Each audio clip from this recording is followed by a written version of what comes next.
Alright, so first of all, I apologize for this review being a week late. I was out of town, and on top of that, I thought it came out in November, the Puss in Boots movie. I remember seeing ads months and months ago, and it said November, so I guess they changed the date, or maybe I just saw it wrong. So my apologies, but I saw the movie, so here's what I thought.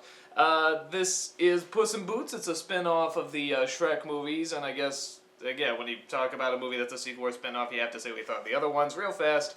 The first Shrek film, I never got that into. I thought I had one or two good jokes, but it didn't do that much for me, but it was decent. I didn't hate it or anything. The second one I love. I adore the second one. I thought the jokes were much stronger, the story was much better, the characters were more memorable, one of my favorite comedies.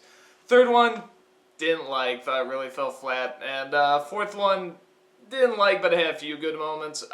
So really the only one I really enjoyed, really liked, was the second one. I know most people like the first one the most, but I'm a fan of the second one. So now we got Puss in Boots, which again, sort of like the Pirates of the Caribbean movies, I was sort of saying for a while, stop making the sequels and do a spin-off on this guy. This is the popular character. You know, people want to see a movie, so they finally got to him, a little too late in my opinion, but again, same thing with Jack Sparrow. They should have gotten to the spin-off movie earlier.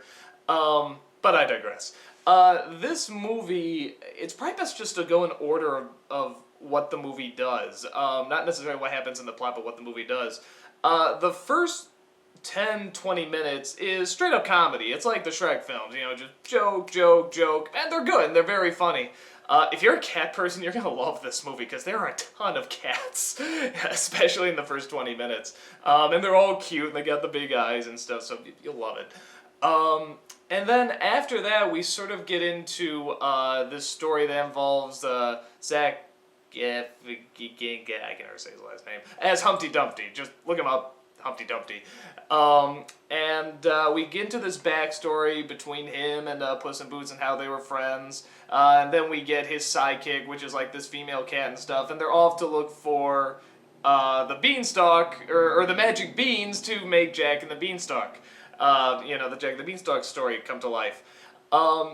And it sort of I don't want to say it goes serious, but it goes straight up adventure around that point. There are still some jokes, but that's not the focus. The focus is the adventure aspect.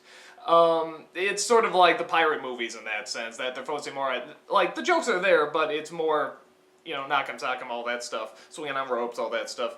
And when they get to the castle, they get to the giant's castle and everything like that, all that stuff, I swear these people just wanted to make Jack and the Beanstalk because it's great, and the ideas are great, and the world looks great, and it's very atmospheric, and it's very pretty, and it's very creative. So that stuff is all wonderful. Again, mostly hinging on adventure. Then we get to the last third of the movie, and I really do not like the last third. It actually sort of angered me. It got very mean. It got very sort of hate-filled. And usually I'd be okay with that, because it's like, well, hey, if it matches to the rest of the story, it's great. It sort of doesn't. It comes out of left field. There's a twist with one of the characters, and it's one of those things where now when you go back and you see all the things that this one character did, you realize, oh, that was false. That was a lie. That this really touching moment, that wasn't real. And for a movie like this, I think you really got into the touching moments, and I think it really angered me when you find out this twist.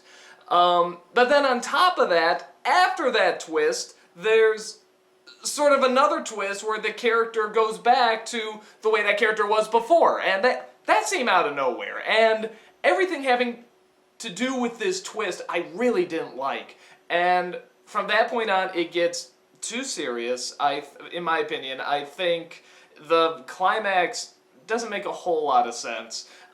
It's not an especially creative climax.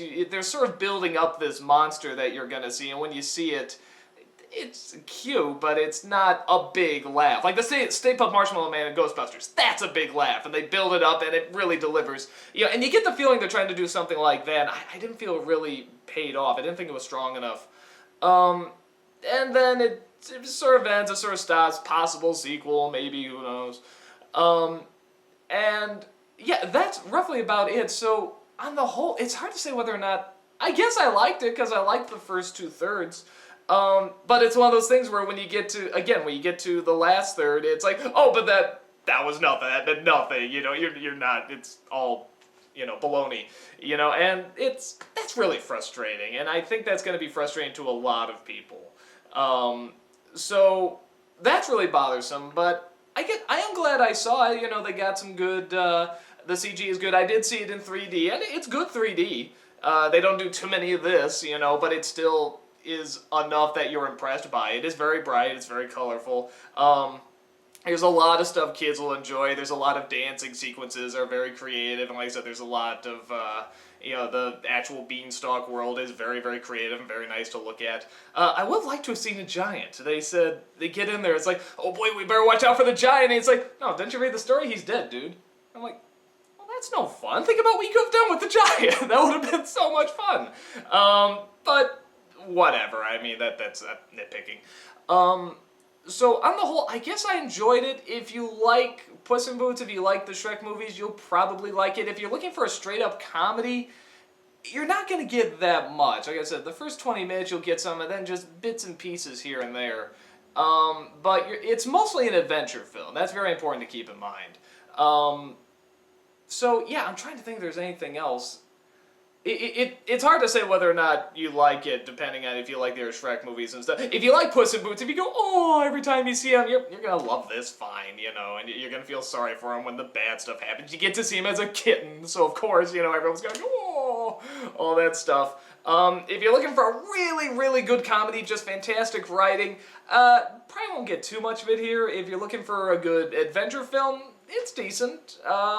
So, yeah, take that for what it's worth. I guess I'm glad I saw it. Like I said, I really didn't care for the last third. It sort of pissed me off. But the rest of it is a good movie, and it's fun, and it's got, a lot of the clever in-jokes with the happily ever after world and stuff like that, and the way they build up. They make these fairy tales sound so serious.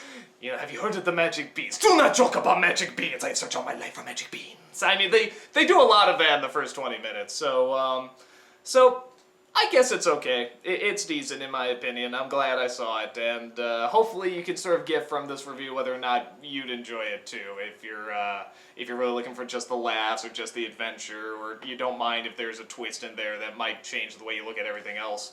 So yeah, there you go. Go check it out or don't check it out, and I shall talk to you later.